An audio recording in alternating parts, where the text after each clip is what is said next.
एक छोटे से पुराने घर में सुरेश अपनी बहन खुशी के साथ रहता था। सुरेश बहुत ही मेहनती और ईमानदार था। उसकी एक छोटी सी चाय की दुकान थी। उसी दुकान में वो खूब मेहनत करता था ताकि वो अपनी बहन की शादी खूब धूमधाम से कर सके। भैया, आप रात दिन लगे रहते हो दुकान में, अपनी सेहत का बिल्कुल भी ध्यान नहीं रखते।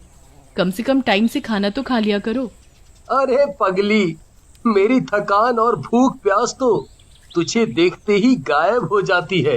बस एक तमन्ना है, तेरी शादी किसी अच्छे घर में करूं और बड़े धूमधाम से करूं। वहां मेरी बहन रानी बनकर रहे। यहाँ इस घर में तुझे मिला ही क्या है? इस घर में मुझे अपने भैया का प्यार मिला है, जो मेरे लिए बहुत कीमती है। जब देखो रुलाती ही रहती है। देखा, फिर रुला दिया ना तूने मुझे। अच्छा, बहुत भूख लगी है, जल्दी से खाना लगा दे। और हाँ, कल तुझे लड़के वाले देखने आ रहे हैं। उनके नाश्ते पानी में कोई भी कमी नहीं होनी चाहिए।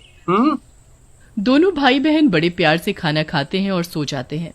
अगले दिन खुशी को लड़के वाले देखने आते हैं।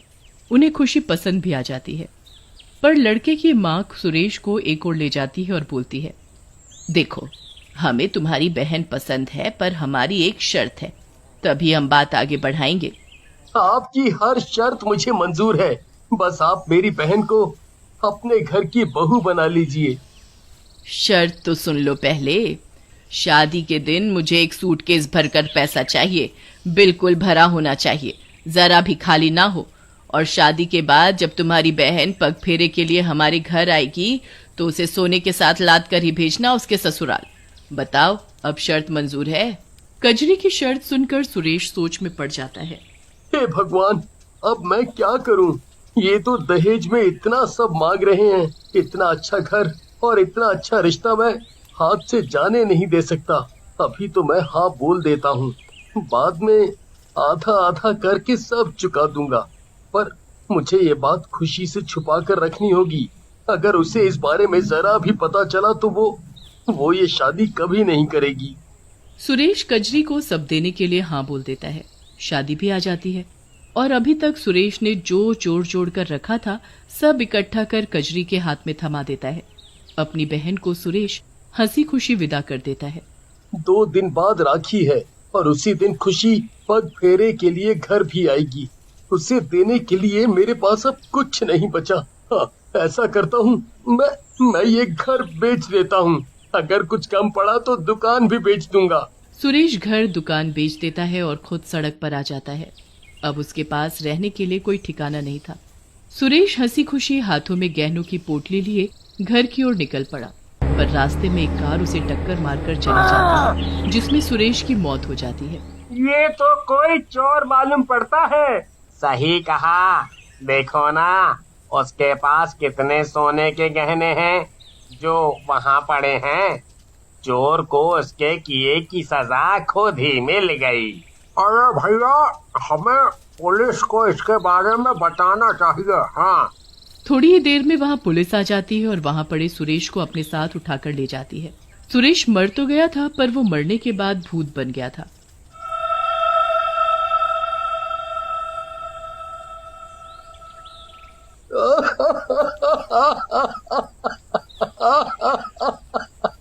मौत भी कैसी मिली है।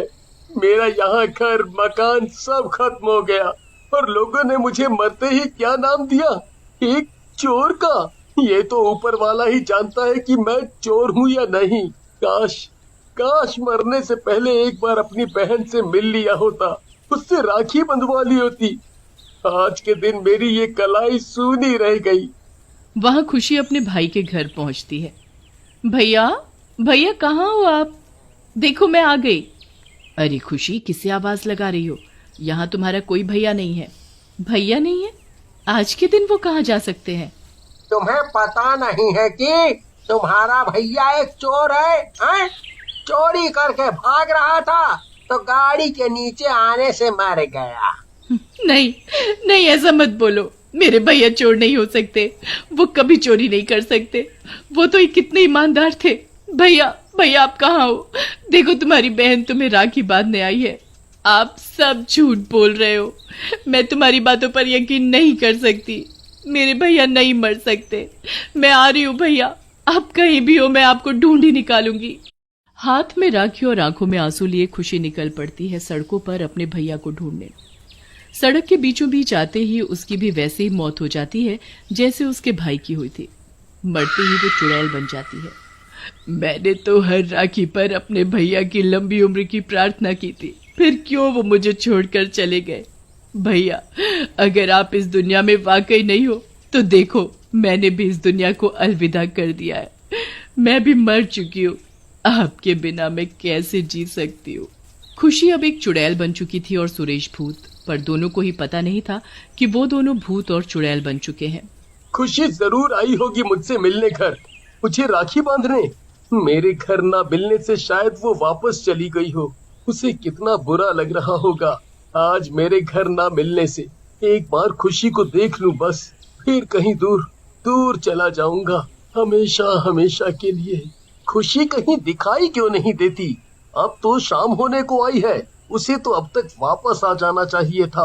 आखिर कहाँ गई होगी? घर में और कोई भी नहीं दिख रहा, सब कहाँ गए? वहाँ पूरा घर खुशी के अंतिम संस्कार में लगा हुआ था और भूत अपनी बहन को उसके ससुराल ढूंढ रहा था। वहाँ चुड़ैल अपने भैया के घर पहुँचती है और जमुना दास को वहाँ देखकर बहुत आग बबूला होती है। ये कौन है और मेरे भैया के घर में क्या कर रहा है? अभी बताती हूँ इसे। कौन है तू और यहाँ क्या कर रहा है? चुड़ैल, मैंने कुछ नहीं किया, मुझे छोड़ दो भाई, मुझे छोड़ दो। इस घर में क्या कर रहा है तू? निकल यहाँ से। ये घर अब मेरा है। मैंने इस घर की पूरी कीमत दी है भाई। क्या? इसका मतलब ये घर बिक चुका है, पर क्यों? मुझे क्या पता, जिसने मुझे ये घर बेचा है उसी से जाकर पूछो और मुझे जाने दो। चुड़ैल बहुत गहरी सोच में पड़ जाती है कि आखिर उसके भैया ये घर क्यों बेचेंगे। वो सोचते सोचते जा ही रही होती है कि रास्ते में उसे एक गरीब बच्चा रोता हुआ दिखाई देता है। चुड़ैल उससे जाकर पूछने लगती है, क्यों रो रहे हो और तुम्हारा घर कहाँ है? तुम चुड़ैल हो, मुझे खा जाओगी, कोई बचाओ बचाओ। शांत रहो बच्चे, मैं तुम्हें कुछ नहीं करूंगी। पक्का कुछ नहीं करोगी? मुझे खाओगी तो नहीं? पक्का नहीं खाऊंगी। अब बताओ क्या बात है? आज राखी है, मैं हमेशा पैसे जोड़कर अपनी बहन के लिए उपहार लाता हूँ, पर इस बार मैं भूल गया और अब मेरे पास मेरी बहन को राखी बधाई देने के लिए कुछ नहीं है। मैं अपनी बहन को बहुत प्यार करता हूँ। तुम अपनी बहन को बहुत प्यार करते हो ना, और तुम्हारी बहन तुम्हें, इसलिए आज तुम राखी बंधाई पर अपनी बहन को ढेर आशीर्वाद देना, उसे हमेशा खुश रखने का। देखना, उससे अच्छा उपहार उसके लिए हो ही नहीं सकता। सच में? वो खुश हो जाएगी? हाँ, मैं ऐसा ही करूँगा। तुम्हारा बहुत बहुत शुक्रिया। अब मैं चलता हूँ। एक बहन के लिए इससे अच्छा उपहार हो ही नहीं सकता। भैया आप कहाँ हैं? शाम ढलने को आई पर आप मुझे कहीं नहीं दिखे। चुड़ैल हार कर अपने ससुराल की तरफ जा ही रही होती है कि उसे घर के बाहर एक भूत खिड़की से झांकता हुआ दिखाई देता है।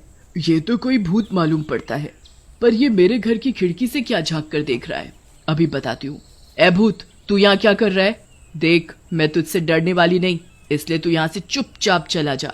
चला जाऊंगा, बस एक बार अपनी बहन को देख लूं, फिर हमेशा हमेशा के लिए चला जाऊंगा।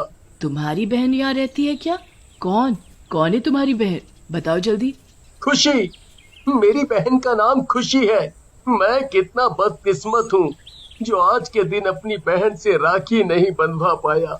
खुशी सब बता देती है कि वो एक चुड़ैल कैसे बनी, और भूत भी बता देता है कि वो कैसे मरा। दोनों घर के बाहर खड़े होकर बात कर ही रहे होते हैं कि तभी चुड़ैल अपनी सास को बात करते हुए सुन लेती है कि उसने खुशी की शादी में उसके भाई से ढेर सारा सोना मांगा था।